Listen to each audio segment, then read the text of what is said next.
50,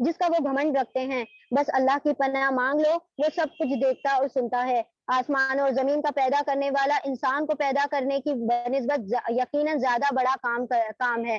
یعنی کہ اللہ سبحانہ تعالیٰ نے فرما دیا انسان کی تخلیق تو بہت ہی آسان اور معمولی ہے بنسبت آسمان اور زمین کی تخلیق کے، مگر اکثر لوگ جانتے نہیں ہیں، اور یہ نہیں ہو سکتا کہ اندھا اور دیکھنے والا برابر ہو جائیں، اور ایماندار اور صالح اور بدکار اور برابر ہو جائیں، یعنی نیکوکار اور بدکار کبھی برابر نہیں ہو سکتے، مگر تم لوگ کم ہی کچھ سمجھتے ہو۔ یقیناً قیامت کی گھڑی آنے والی ہے، اس کے آنے میں کوئی شک نہیں ہے، مگر اکثر لوگ نہیں جانتے۔ تمہارا رب کہتا ہے مجھے پکارو، میں تمہاری دعائیں قبول کروں گا۔ جو لوگ گھمنڈ میں آ کر میری عبادت سے منہ موڑتے ہیں، ضرور وہ ذلیل و خوار ہو کر جہنم میں داخل ہوں گے۔ جو اللہ سبحانہ تعالیٰ کے آگے ہاتھ نہیں پھیلاتا، جو اللہ سے دعائیں نہیں مانگتا، دیکھیں پکارنے کی بات آ گئی، یہاں پر دعا کی بات آ گئی کہ بندہ جو ہے اللہ کی طرف رجوع کرے۔ عبادت کا اصل مغز جو ہے وہ دعا ہے۔ جو بندے دعا نہیں کیا کرتے تو اللہ سبحانہ تعالیٰ نے کہا ان کو کہ وہ متکبر ہیں۔ ادعونی استجیب لکم، آیت نمبر 60 میں اللہ سبحانہ تعالیٰ فرما رہے ہیں کہ وہ یستکبرون، وہ کبریائی اپنے آپ کو بڑا سمجھتے ہیں، وہ سمجھتے ہیں کہ وہ دنیا کی ساری چیزیں اللہ کے اذن کے بغیر اور مشیت کے بغیر پالیں گے، وہ تو اپنی سانسوں کے لیے بھی میرے محتاج ہے، اور وہ پھر بھی وہ اللہ کے آگے ہاتھ نہیں پھیلاتے اور اپنے آپ کو متکبر سمجھتے ہیں۔ جو اللہ کے آگے ہاتھ نہیں پھیلاتا وہ متکبر ہے اللہ کی نظر میں، اور جو اللہ کے آگے ہاتھ پھیلاتا ہے چاہے چھوٹی سے چھوٹی چیز، آپ صلی اللہ علیہ وسلم نے فرمایا اے عائشہ اگر تمہارے جوتوں کا تسمہ بھی تم سے ٹوٹ جائے، یعنی شو لیسز جو ہوتے ہیں وہ بھی اگر تمہیں مانگنا ہو تو اپنے رب سے مانگا کرو، چھوٹی سے چھوٹی چیز جو ہے اپنے رب سے مانگا کریں۔ اپنے جو اولادیں ہیں، بچے ہیں جو گھر کے چھوٹے ہوتے ہیں، ان کو بھی یہ سکھایا کریں، اگر آپ نے بھی کچھ دینا ہو تو پہلے ان سے کہا کریں کہ اللہ سے مانگو، اللہ دیں گے، اور پھر آپ ان کو دیا کریں، تاکہ ان کے دل میں یہ چیزیں پیدا ہو جائیں کہ یہ چیزیں جو دی گئی ہیں اس پر نہ ہم قادر ہیں، نہ ہمارے والدین قادر ہیں، نہ کوئی اس دنیا کا شخص قادر ہے، بلکہ یہ اللہ سبحانہ و تعالیٰ کی عطا سے ہی مجھے ملی ہے۔ تو یہ ساری چیزیں یہ جو ہے ڈیولپ کرنا ہے چھوٹے بچوں کے ذہن میں کہ ساری چیزیں جو عطا ہوتی ہیں وہ اس پر نہ ہمارا علم قادر ہے، نہ ہم اپنے علم سے کوئی چیز حاصل کر سکتے ہیں، نہ اپنی محنتوں سے حاصل کر سکتے ہیں، نہ مشقتوں سے، اللہ یہ کہ اللہ سبحانہ و تعالیٰ سے وہ مانگ لی جائے اور اللہ اس کو عطا کر دے۔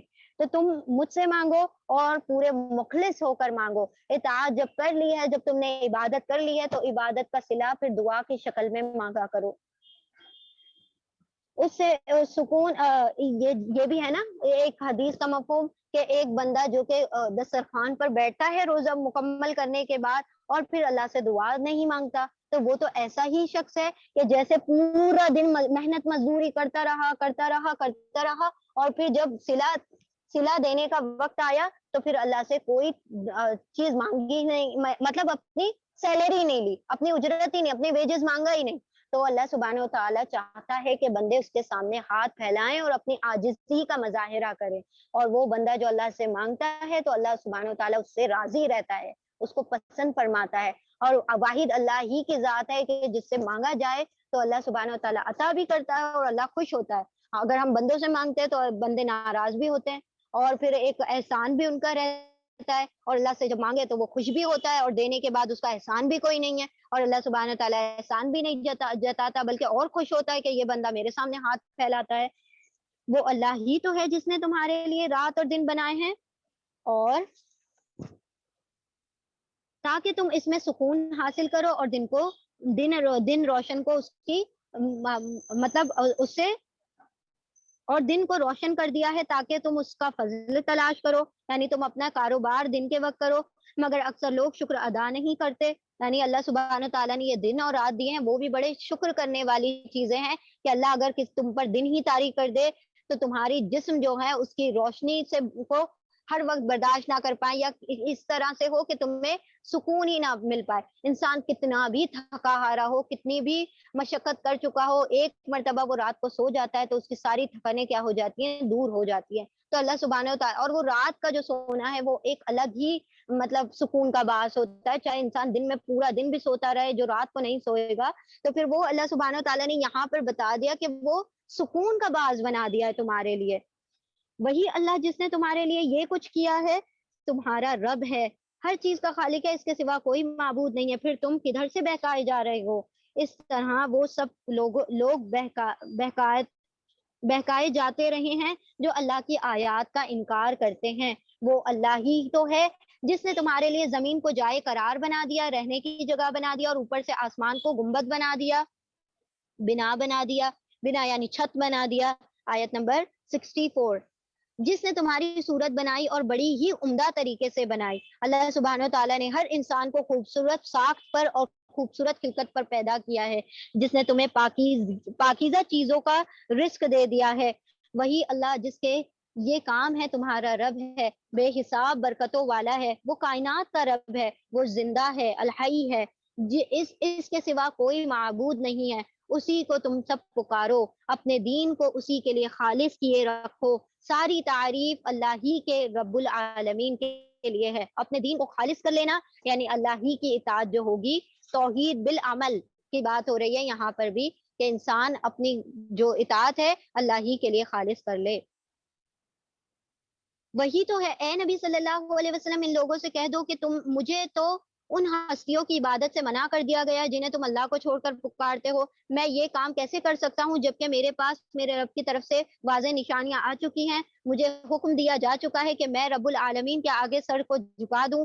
وہی تو ہے جس نے تم کو مٹی سے پیدا کیا، پھر نطفے سے، پھر خون کے لوتھڑے سے، پھر وہ تمہیں بچے کی شکل میں نکالتا ہے، پھر تمہیں بڑھاتا ہے تاکہ تم اپنے پوری طاقت کو پہنچ جاؤ، پھر وہ بڑھاتا ہے تاکہ تم بوڑھے ہو جاؤ، اور تم میں سے کوئی پہلے ہی واپس بلا لیا جاتا ہے، یعنی کوئی جوانی میں، کوئی بچپن میں، اور یہ سب کچھ اس لیے کہ کیا جاتا ہے تاکہ تم اپنے مقرر وقت تک پہنچ جاؤ، یعنی جس کی جتنی عمر مقرر کر دی ہے، کسی کی بچپن میں، کسی کی جوانی میں، کسی کی بڑھاپے میں، تو وہ ہم نے سب کے لیے ایک سبق بنا دیا ہے کہ جس کو جتنی عمر دی گئی ہے اس سے ایک لمحہ آگے پیچھے نہ ہوگا، اس کو اپنی عمر کو پورا کر کے ہی اللہ کے پاس جانا ہے۔ اور اس لیے کہ تم حقیقت کو سمجھو، وہی ہے زندگی دینے والا، وہی موت دینے والا ہے، وہ جس بات کا بھی فیصلہ کرتا ہے بس ایک حکم کر دیتا ہے، کن فیکون، تو وہ ہو جاتا ہے، وہ کہتا ہے ہو جا تو ہو جاتا ہے۔ امام غزالی رحمت اللہ علیہ فرماتے ہیں کہ اللہ سبحانہ و تعالیٰ نے یہ جو عمریں عطا کی ہیں، کسی کو بچپن، کسی کو جوانی، کسی کو بڑھاپا، اس میں بھی بڑا سبق ہے۔ تم دیکھتے ہو کہ کچھ ہی لوگ ایسے ہوتے ہیں جو مطلب بچپن سے جوانی کو پہنچتے ہیں، اور اس سے بھی کم لوگ ہوتے ہیں بڑھاپے کو پہنچتے ہیں، ہر کوئی بڑھاپے کو بھی نہیں پہنچ پاتا۔ تو کیا تمہیں اس بات سے سبق نہیں ملتا کہ ہماری جو زندگی ہے وہ ہر لمحہ کیا ہے، اللہ سبحانہ و تعالیٰ کی کیا ہے، تابع ہے، اور کب وہ جو بوڑھے ہوتے ہیں وہ زیادہ تعداد میں، کم تعداد میں ہوتے ہیں، اس سے تھوڑی زیادہ تعداد میں ہوتے ہیں جوان ہوتے ہیں، اس سے زیادہ تعداد میں بچے ہوتے ہیں۔ اس کا مطلب ہے کہ بہت کم ہی لوگ ایسے ہوتے ہیں جو بڑھاپے کو پہنچ سکتے ہیں۔ تو تم کیسے اتنی بڑی بڑی زندگیوں کی پلاننگ کر لیتے ہو کہ ہم بڑھاپے میں یہ کریں گے، بڑھاپے میں وہ کریں گے، یہ دن یہ کریں گے، وہ دن وہ کریں گے، تمہیں تو یہ بھی خبر نہیں کہ تم اپنی جوانی کو بھی پہنچ پاؤ گے کیا نہیں، کیونکہ بچے زیادہ تھے، جوان کم ہوئے۔ تو جوان کم کیوں ہو گئے؟ کیونکہ کچھ تو بچپن میں ہی مر گئے۔ تو ایسے کم کم کم ہوتے چلے گئے، تو تم اس سے بھی کیا کیا کرو، سبق لیا کرو۔ یہ امام غزالی رحمت اللہ علیہ فرماتے ہیں کہ عمر سے بھی تم آپس میں ایک دوسرے کے جب میتیں جاتی ہیں، جب ان کے اٹھائے جاتے ہیں، تو ان سے بھی، وہ بھی تمہارے لیے بہت بڑے پیامبر ہوتے ہیں، بہت بڑی سبق لے کر آتے ہیں کہ اس کے بعد تمہاری بھی باری ہے، تم اس سے بھی نصیحت لو۔ تم نے دیکھا ان لوگوں کو جو اللہ کی آیات میں جھگڑے کرتے ہیں، کہاں سے وہ پھرائے جا رہے ہیں، کون سی چیز ان کو گمراہ کر رہی ہے؟ یہ لوگ جو اس کتاب کو اور ان ساری کتابوں کو جھٹلاتے ہیں جو ہم نے اپنے رسولوں کے ساتھ بھیجی تھی، ان قریب انہیں معلوم ہو جائے گا جب توق ان کے گردنوں میں ہوں گے، اور زنجیریں جن سے یہ پکڑ کر وہ کھولتے ہوئے پانی کی طرف کھینچے جائیں گے، اور پھر دوزخ کی آگ میں جھونک دیے جائیں گے۔ پھر ان سے پوچھا جائے گا اب کہاں ہے اللہ کے سوا وہ دوسرے خدا جن کو تم شریک بناتے تھے؟ وہ جواب دیں گے کھوئے گئے، وہ گم ہو گئے، وہ ہم سے گم ہو گئے، بلکہ ہم اس سے پہلے کسی چیز کو نہ پکارتے تھے۔ اس طرح اللہ کافروں کا گمراہ ہونا متحقق کر دے گا، یعنی حق اس پر ثابت کر دے گا۔ ان سے کہا جائے گا یہ تمہارا انجام اس لیے ہوا ہے کہ تم زمین میں غیر حق پر مگن تھے اور پھر اس پر اتراتے بھی تھے۔ اب جاؤ، جہنم کے دروازے میں داخل ہو جاؤ، ہمیشہ تم کو وہی رہنا ہے، بہت ہی برا ٹھکانہ ہے متکبرین کا. بس اے نبی صلی اللہ علیہ وسلم صبر کرو، اللہ کا وعدہ حق ہے. اب خواہ ہم تمہارے سامنے ہی ان کے برے نتائج چکھا دیں جن سے ہم انہیں ڈرا رہے ہیں، یا اس سے پہلے تمہیں دنیا سے اٹھا لیں. پلٹ کر آنا تو بالآخر ان کو ہماری ہی طرف ہے. یا تو ان کو دنیا میں ہی عذاب دے دیا جائے گا، یا آخرت میں ان کا عذاب تو مقرر ہے ہی. تو آپ صلی اللہ علیہ وسلم صبر کر جائیں. یہ جو باتیں آپ سے پوچھتے ہیں اور آپ کو اذیتیں دیتے ہیں تو آپ اس پر غمگین نہ ہو، آپ اس پر صبر کریں. آیت نمبر 78. اے نبی صلی اللہ علیہ وسلم، تم سے پہلے ہم بہت سے رسولوں کو بھیج چکے ہیں، جن میں سے بعض کے حالات ہم نے تم کو بتا دیے ہیں اور بعض کے نہیں بتائے. بہت سے نبیوں کے تذکرے قرآن میں گزر چکے ہیں، بعض کے نہیں بتائے گئے. کسی رسول کے بھی یہ طاقت نہ تھی کہ اللہ کے اذن کے بغیر خود کوئی نشانی لے آتا. یعنی کہ اللہ سبحانہ و تعالیٰ نے جو پرانے نبیوں کو بھی معجزات دیے ہیں وہ اللہ کے اذن سے ہوئے ہیں، وہ کوئی اللہ کے منشا کے بغیر نہیں کر رہے تھے. اور اگر آپ کو نشانیاں جو معجزات نہیں دیے جا رہے ہیں وہ بھی اللہ ہی کے اذن سے ہیں. پھر جب اللہ کا حکم آ گیا تو حق کے مطابق فیصلہ کر دیا گیا، اور اس وقت غلط کار لوگ خسارے میں پڑ گئے. اللہ ہی تو ہے تمہارے لیے یہ مویشی جانور اللہ نے ہی تو تمہارے لیے مویشی جانور بنائے ہیں تاکہ ان میں سے کسی پر تم سوار ہو جاؤ، کسی کا گوشت کھا لو. ان کے اندر تمہارے لیے اور بھی دوسرے فائدے ہیں. وہ اس کام میں بھی آتے ہیں کہ تمہارے دلوں میں جہاں جانے کی حاجت ہو وہ وہاں تک تم کو پہنچا دیتے ہیں. یعنی کہ اللہ سبحانہ و تعالیٰ نے کیسا ان کو مسخر کر دیا کہ جہاں تم لے جانا چاہو اسے لے جاتے ہو. وہ اپنی پھر اڑی نہیں کرتے، وہ جو جانور ہے تمہارے حکم کے تابع ہوتے ہیں. ذرا اس پر بھی تو غور کرو کہ تمہارا رب اگر ان کو تمہارے لیے مسخر نہ کر دیتا تو وہ تو زمین کی کسی بھی جگہ پر تمہیں گھما دیتے، لیکن وہ تمہارے حکم کے تابع فرما ہو کر تم جہاں جانا چاہتے ہو وہاں تم کو لے جاتے ہیں. اس میں بھی بڑی نشانیاں ہیں اور بھی بہت سے منافع ہیں، اور وہ جہاں تم جانا چاہو تمہیں لے جاتے ہیں. ان پر بھی اور کشتیوں پر بھی تم سوار ہوتے ہو. اللہ اپنی یہ نشانیاں تمہیں دکھا رہا ہے، آخر تم اس کی کن کن نشانیوں کا انکار کرتے پھرو گے. یعنی اللہ نے جو تم کو دے دیا ہے نعمتوں میں اور جو نشانیوں میں، کون سی نشانیوں کو تم جھٹلاتے رہو گے اور تمہیں معجزے چاہیے کہ یہ کر دو وہ کر دو فرشتے لا دو. یہ ساری بھی تو اتنی بڑی بڑی نشانیاں، اس پر کیوں نہیں غور کیا کرتے؟ پھر کیا یہ زمین میں چلے پھرے نہیں ہیں کہ ان کو ان لوگوں کا انجام نظر آ جاتا جو ان سے پہلے گزر چکے ہیں؟ وہ ان سے تعداد میں زیادہ تھے، ان سے بڑھ کر طاقتور تھے، اور زمین میں ان سے زیادہ شاندار آثار چھوڑ گئے ہیں. جو کچھ کمائی انہوں نے کی تھی آخر وہ ان کے کسی کام نہ آئی. جب ان کے رسول ان کے پاس بینات واضح نشانیاں لے کر آئے تو وہ اسی علم میں مگن رہے جو ان کے اپنے پاس تھا، اور پھر اسی چیز کے پھیر میں آ گئے جس کا وہ مذاق اڑاتے تھے، اپنے علموں پر غرور کرتے تھے. تو اللہ سبحانہ و تعالیٰ نے ان کو اسی میں پکڑ لیا. جب انہوں نے ہمارا عذاب دیکھ لیا تو پکار اٹھے کہ ہم نے مان لیا اللہ وحدہ لا شریک کو، اور ہم انکار کرتے ہیں ان سب معبودوں کا جنہیں ہم ان کے ساتھ شریک کرتے ہیں. مگر ہمارا عذاب دیکھ لینے کے بعد ان کا ایمان ان کے لیے کچھ کام نہ دے گا، کوئی نفع نہ پہنچا سکے گا، کیونکہ یہی اللہ کا مقرر ضابطہ ہے، یہی اللہ کی سنت ہے کہ جب عذاب دے دیا جاتا ہے تو پھر اس کے بعد پلٹایا نہیں جاتا، جو ہمیشہ اس کے بندوں میں جاری رہا ہے. اور اس وقت کافر لوگ خسارے میں پڑ جائیں گے.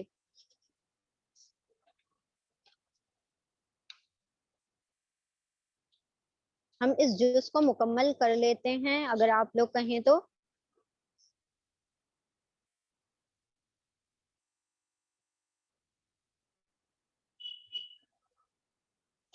تھوڑی سی آیتیں رہ گئی ہیں. انشاءاللہ سورہ سجدہ کی شروعاتی پیج ہیں، 2 پیج ہیں رہتے ہیں، انشاءاللہ ہم لوگ مکمل ہی کر لیتے ہیں. جزاکم اللہ خیرن کثیرہ. ہم نے ایکچولی میں وقت سے پہلے قرآن کو مکمل کرنا ہے نا، تو آپ کوآپریٹ کریں گے تو انشاءاللہ جلدی سے مکمل ہو جائے گا انشاءاللہ.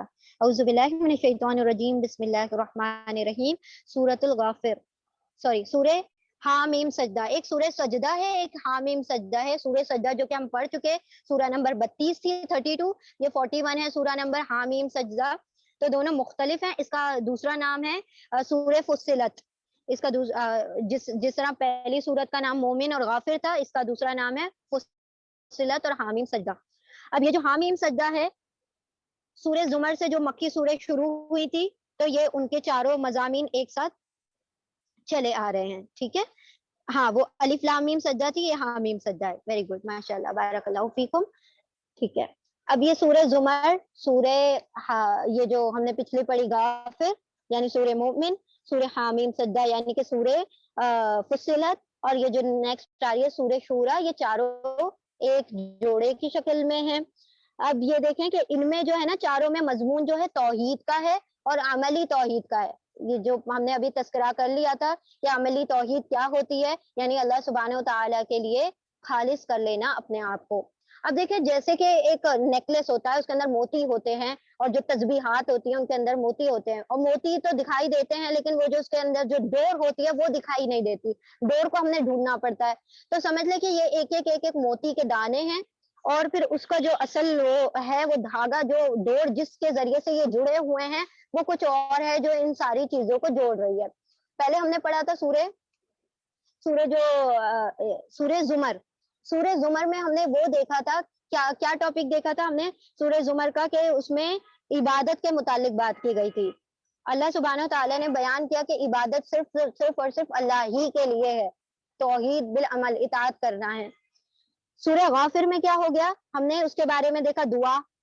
اب دونوں کے پیچھے اصل جو چیز تھی, جو ڈور ہے دونوں کو جوڑنے والی, وہ کیا ہے, مخلصین الہ الدین. دونوں میں اللہ سبحانہ تعالیٰ نے اخلاص کا ذکر کیا ہے کہ اگر انسان دعائیں مانگ رہا ہے یا عبادتیں کر رہا ہے, عبادت میں اگر اخلاص نہیں ہے, دعا میں اگر اخلاص نہیں ہے, تو ساری کی ساری ضائع ہیں.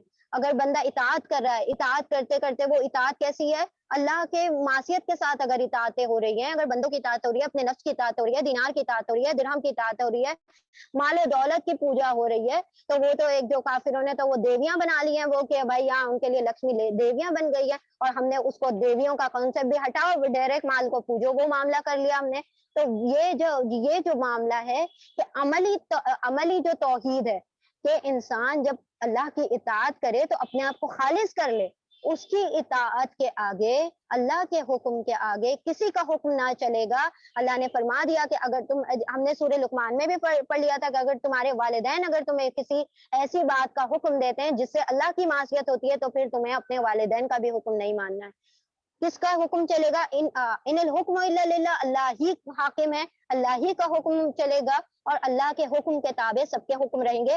اس کے حکم کے ساتھ اگر کسی کا حکم ٹکراتا ہے اور اللہ کی معصیت کرنی پڑے, تو اس کی نافرمانی کرنی پڑ جائے, تو پھر ان کی معصیت کرو, ان کی نافرمانی کر جاؤ, اور اللہ کے حکم کی فرما برداری کرو. اب یہ جو چیز تھی, دو چیز ہے سورہ زمر میں اور سورہ غافر میں, وہ ایک چیز ایک مضمون بنا رہے تھے. دونوں کے اندر جو نسبت تھی, نسبت زوجیت تھی, جو ایک ساتھ مل کر مکمل کر رہے تھے. ایک عبادت کر لے, پھر عبادت کے بعد دعا جو ہوگی, تو دونوں مل کر ایک مضمون بناتے. وہ تھا انفرادی طور پر, یہ انسان کو اکیلے یہی کرنا ہے کہ عبادتیں کرنی ہے اور توحید کو قائم کرنا ہے اپنے لیے, اور اطاعت صرف اللہ ہی کے لیے کرنا ہے. اب جو آگے کی دو صورتیں آ رہی ہیں, اس میں اللہ سبحانہ و تعالیٰ نے اجتماعی طور پر توحید کو قائم کرنے کا حکم دیا, کیونکہ صرف انفرادی طور پر کرنے سے کافی نہیں ہوگا, جب تک کہ ماحول بھی توحید کا نہ ہو جائے. ورنہ ماحول توحید کا نہ ملے تو پھر وہ انسان کا جو توحید پر عمل کرنا کیا ہوتا ہے, مشکل ہو جاتا ہے. تو پہلے تو وہ عبادتیں کرے, دعا کرے, اللہ کے لیے اپنے دین کو خالص کر لے. پھر اسی اخلاص کی ڈور میں اجتماعیت کو پرو دیا گیا, جو کہ ہم پڑھیں گے سورہ, اس میں یہ کون سی سورہ, سورہ حامیم سجدہ, جسے سورہ فصلت بھی کہتے ہیں. تو اس کے اندر اللہ سبحانہ و تعالیٰ نے اب کہا کہ اب تم نے تبلیغ کرنی, تم نے دعوت دینی ہے, تم نے لوگوں کو توحید کی طرف اکٹھا کرنا ہے. اپنے ماحول کو بھی پرکشش بنا لو, اپنے ماحول کو بھی توحید والا ماحول بنا لو, تب جا کے تمہارا جو توحید کا قیام جو ہوگا, عملی توحید جو ہوگی, وہ تمہارے لیے آسان ہو جائے گی. تو وہ زمر اور غافر انفرادی طور پر ہو گیا, اور یہ جو ہے یہ سورہ حامیم سجدہ, یہ یہاں سے اجتماعی طور پر توحید کا قیام ضروری ہے, لازمی ہے, اس کو بیان کر دیا گیا. آپ صلی اللہ علیہ وسلم نے اپنے خطبے میں بھی کیا بار بار کہا نا, کہ یا ایھا الناس یا ایھا الذین آمنوا واحد اللہ, توحید کی طرف بڑھو, توحید توحید توحید توحید بڑھاؤ, توحید بڑھاؤ, اپنے اندر کیا بڑھاتے جاؤ, اللہ کی وحدانیت کو بڑھاتے رہو, بڑھاتے رہو. تو یہ کام ایسا نہیں ہے کہ بس ایک بار کر لیا تو ہو گیا, نہیں.